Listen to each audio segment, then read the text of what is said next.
룻기는 에스더서와 함께 구약 성경 중에서 여성의 이름으로 된 그런 성경입니다.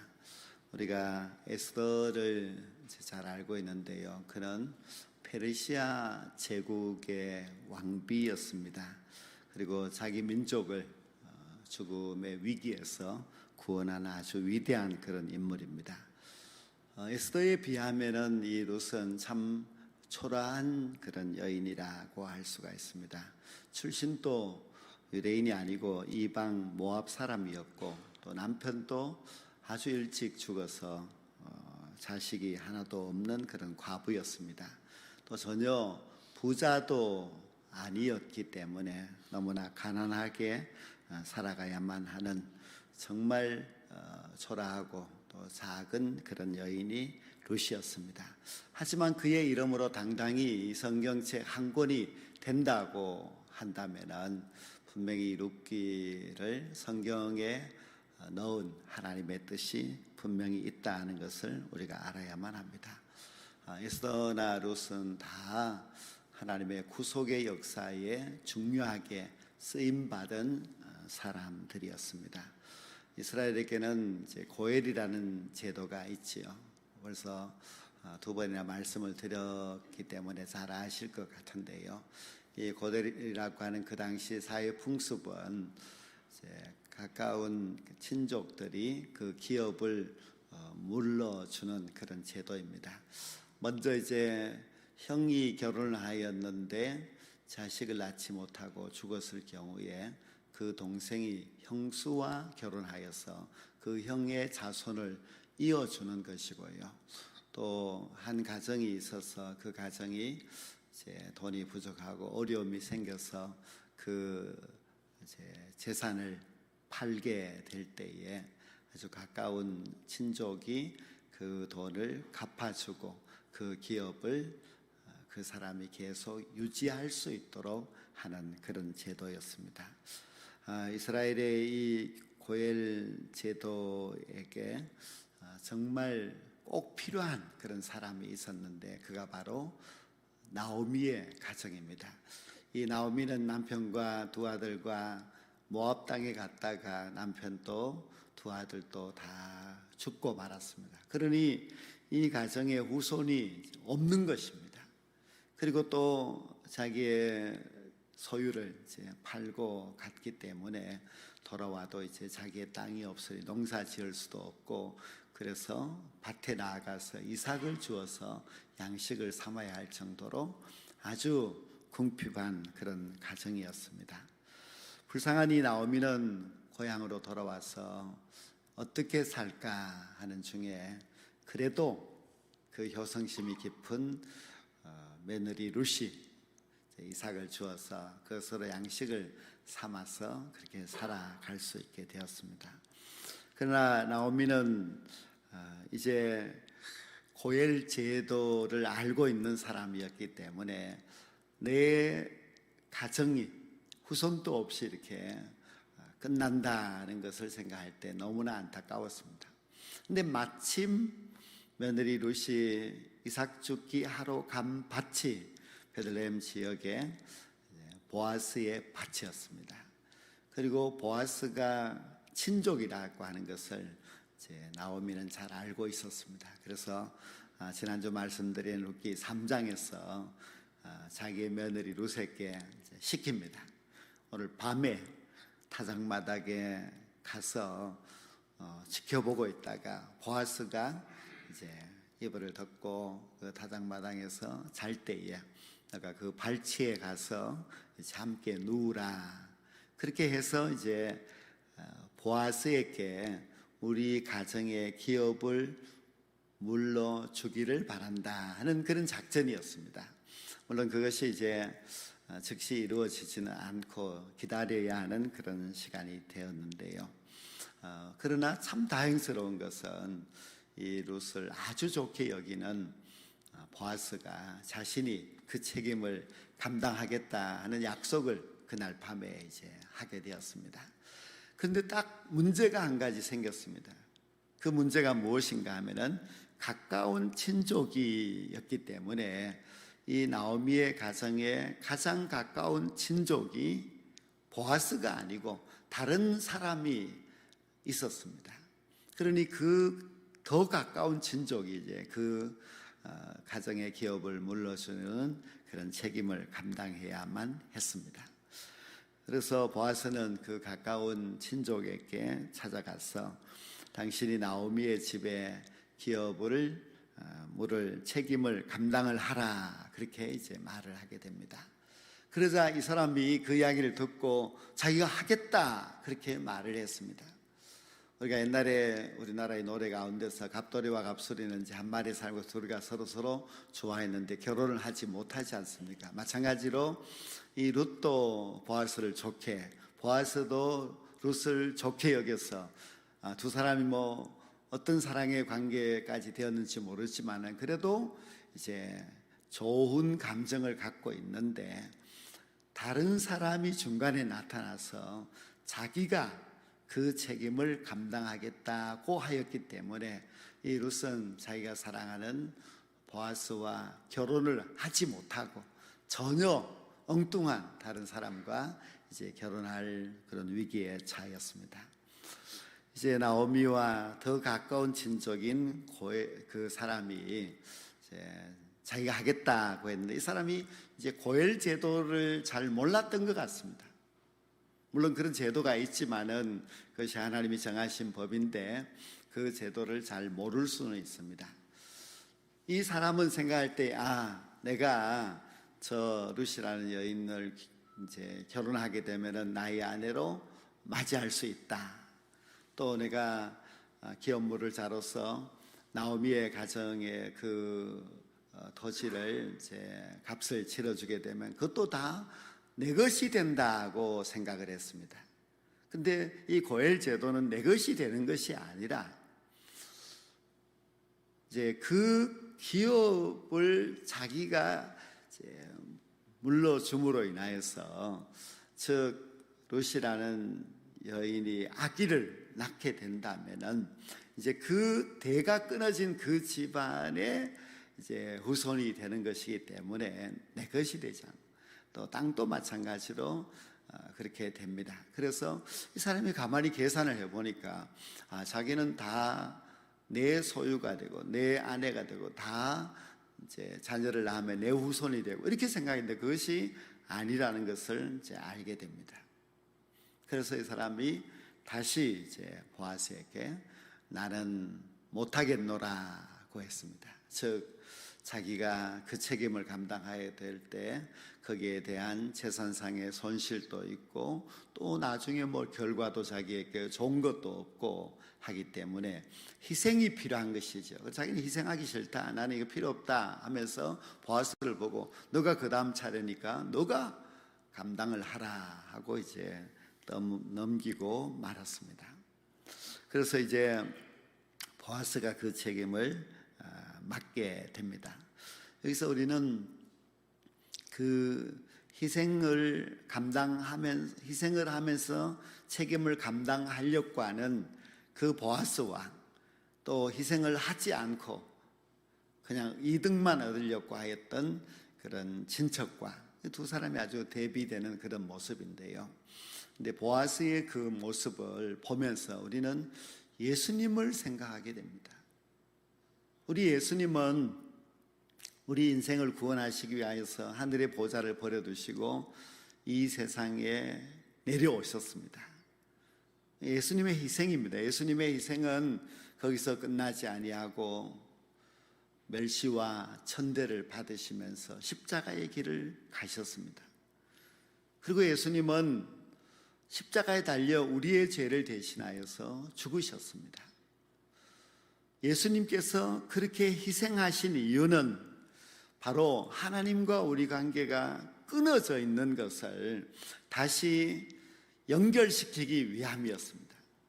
즉 예수님의 희생으로 말미암아 우리 인간이 하나님의 자녀, 하나님의 후사가 되는 것입니다. 마치 보아스가 희생함으로 말미암아 이 고엘 제도가 완성되어서 이제 이 나오미의 가정에 이제 귀한 후사를, 이어주는 것과 마찬가지로 우리 예수님께서는 자신이 희생하셔서 하나님과 멀어진 우리가 하나님과 가까워지게 되었고, 그리고 예수님의 그 희생을 통하여서 우리 자신이 하나님께 나아갈 수 있는, 그 하나님의 후사가 될 수 있는 그런 놀라운 복을 받게 된 것입니다. 나오미의 가정을 보면은 인간적으로 참 불쌍하고 또 미래도 없고 아주 답답한 가정이었습니다. 자손도 끊어지고 밭에 떨어져 있는 이삭을 주어서 겨우 살아가야 하는 희망이 전혀 없는 그런 인생이었습니다. 하나님을 떠나 죄에 빠진 우리 인생도 마찬가지입니다. 우리에게는 정말 희망이 없었습니다. 죄인된 우리들이 하나님께 나아갈 수도 없었고, 죄에 빠진 우리들이 결과는 영원한 지옥의 멸망밖에 없었으니 정말 우리는 희망이 없는 불쌍한 그런 존재였습니다. 그런데 예수님께서 우리를 구원하시기 위하여서 하나님의 나라에서 이 세상에 내려오셨고, 우리의 죄를 대신하여서 희생제물이 되셔서 십자가에 달려 죽으셨습니다. 그리고 하나님이 정해놓으신 그 속죄의 원칙을 따라서 예수님께서 값진 대속의 제물이 되심으로 말미암아 그 예수님 덕분에 우리가 구원받고, 그 예수님의 희생 때문에 우리가 이제 하나님을 아버지라고 부를 수 있는 그런 놀라운 특권을 얻게 되었습니다. 근데 보아스가 바로 그런 일을 하였습니다. 그 보아스는 예수님의 그 대속의 희생의 하나의 예표와 같다고 할 수가 있습니다. 보아스가 행한 그 고엘 제도의 순종은 바로 우리 인생을 죄악 가운데서 구원하신 우리 예수님의 대속의 희생을 보여주는 것이라고 할 수가 있습니다. 보아스는 하나님의 법을 아주 소중하게 여기고 하나님의 법인 고엘 제도에 자신이 친히 희생함으로 말미암아 이제 이 나오미의 가정의 기업물을 자로서 희생 그리고 그 책임을 담당을 하였습니다. 예수님께서도 마찬가지로 우리를 위하여서 하나님이 정해주신 그 구속의 원리를 따라서 순종하셨습니다. 십자가의 길로 나아가셨지요. 그래서 하나님의 법을 이루심으로 말미암아 우리에게 하나님의 자녀가 되는 그런 놀라운 축복을 허락하여 주셨습니다. 이것은 이제 보아스가 행하였던 그 희생, 예수님이 행하였던 그 희생이 다 구속을 위하여서 너무나 중요한 일, 즉 구속사의 역사에 너무나 귀한 그런 사명을 감당한 그런 보아스, 또 우리 예수님이었다고 할 수가 있습니다. 이제 이 룻기 마지막의 내용은 보아스와 룻이 결혼을 하였습니다. 하나님께서 이제 임신하게 하셔서 이 룻이 자녀를 낳게 되는데요. 그 자녀가 이제 오벳입니다. 근데 그 아들을 낳고 나서 그 아들을 데리고 이제 나오미의 품에 안기게 되자 그 이웃에 사는 여인들이 축복을 해주고, 그리고 그들이 이제 이름을 오벳이라고 지어 주었습니다. 오벳이라는 이름의 뜻은 섬긴다는 그런 뜻입니다. 이웃 주민들이 왜 섬긴다는 이름을 지었을까? 그 의미가 이제 담겨져 있겠지요.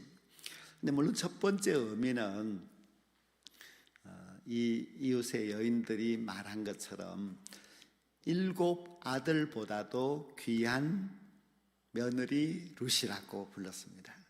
그만큼 이제 룻을 굉장히 칭찬한 것이죠. 그만큼 귀한 며느리다는 뜻인데, 그 며느리의 귀한 행동은 시어머니 나오미를 섬긴 것입니다.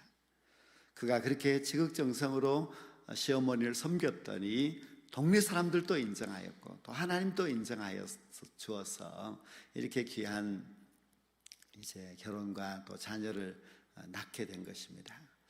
그러나 이제 이웃 아주머니들 그 여인들이 이제 섬긴다는 이름을 지어준 것은 그 태어난 아이 오벳, 그들이 이 불쌍한 홀로 된 나옴이라는 그 여인을 좀 잘 섬겨주기를 바라는 그런 마음도 분명히 있었을 것입니다.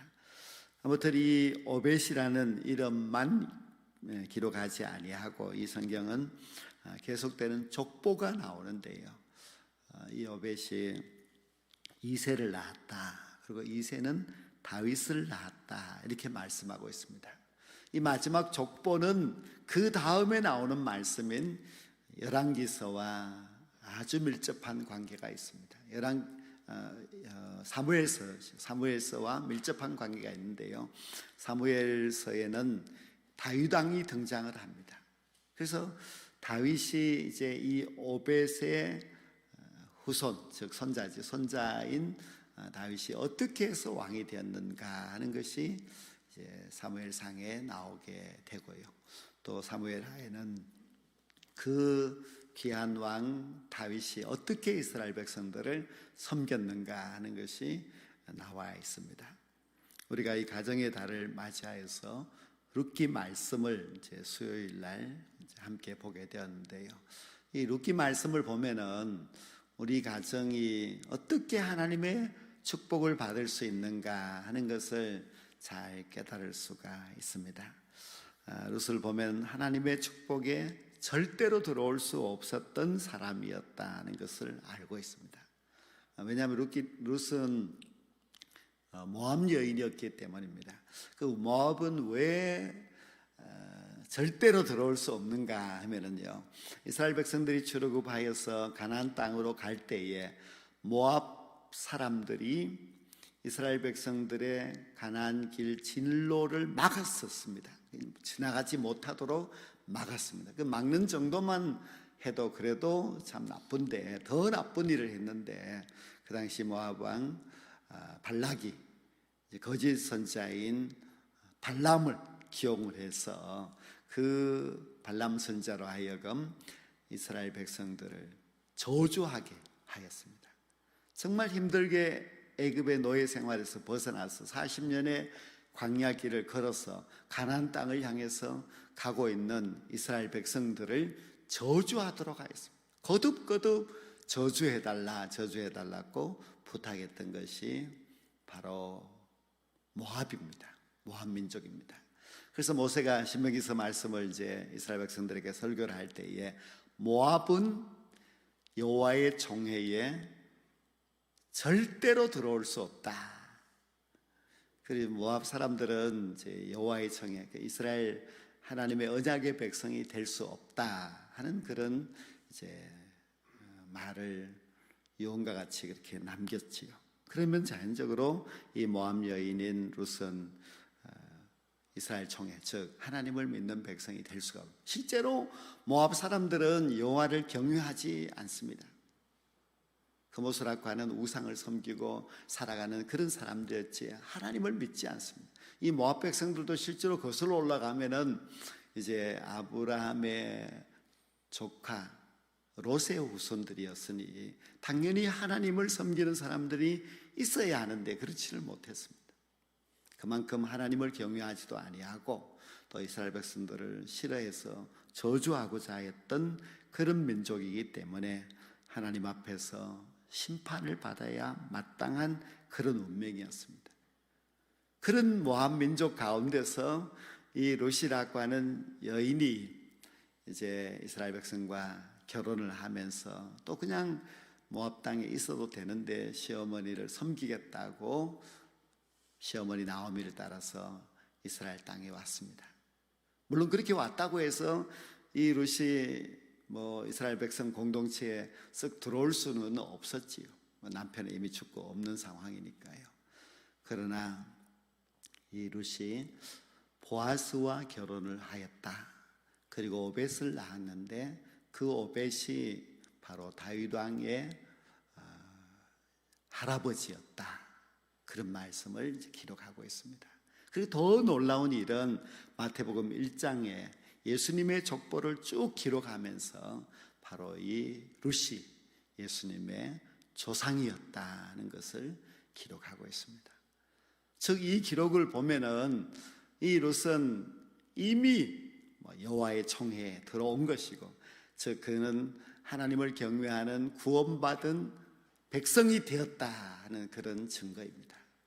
어떻게 정말 여호와의 총회에 들어올 수도 없는, 하나님께로부터 멸망을 이렇게 심판받은 모압 여인인데 그렇게 될 수 있었을까?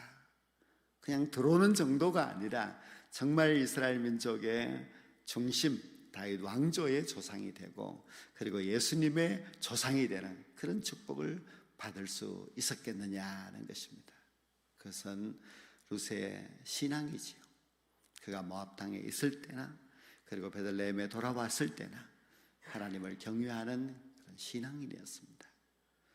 다른 사람들과 다르게 그는 모압 여인이었지만 하나님을 경외하는 사람이었습니다. 그래서 그가 이제 이렇게 귀한 결혼과 또 이렇게 귀한 다윗 왕의 조상이 되는 그런 축복을 받게 되었습니다. 누구든지 참 믿음을 가지면은 구원을 받을 수가 있게 됩니다. 그가 과거에 어떤 사람이었다, 어떤 혈통이었다, 어떤 과거가 있다, 그것이 문제가 되지 않는다는 것을 잘 보여주고 있습니다. 예수님의 족보를 기록하면서 이런 여인도 예수님의 조상이 되었고, 이런 여인도 구원받은 하나님의 백성이 되었다는 것을 잘 가르쳐 주고 있습니다.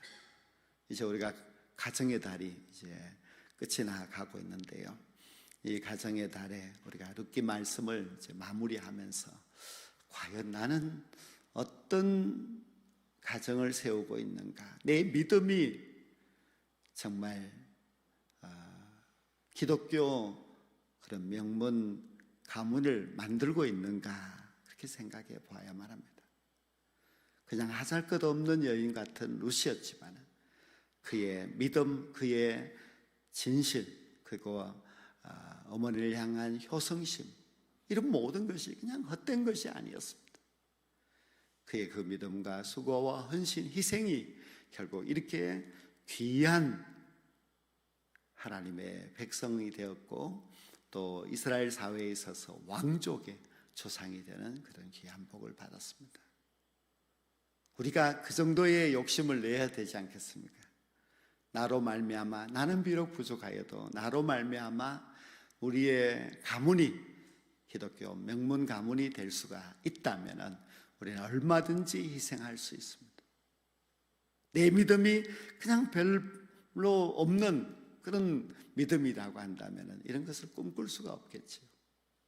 그러나 우리의 그 모든 과거를 뒤로하고 이제 정말 우리가 참된 신앙으로 하나님 앞에 나아갈 때에 하나님이 인정하시고 하나님이 복 주신다고 한다면 우리도 얼마든지 룻과 같은 믿음의 조상이 될 수가 있고, 우리도 얼마든지 우리의 후손들이 다윗의 가문과 같이 하나님 앞에 길이길이 복받는 그런 귀한 가문이 될 수가 있습니다. 이런 귀한 꿈을 가지고 우리 모두가 믿음으로 노력해 나아가게 될 때에 하나님께서 나를 통하여서 나와 내 가정, 내 후손들이 하나님 앞에서 길이길이 복을 받는 놀라운 축복의 역사가 반드시 있을 줄로 믿습니다.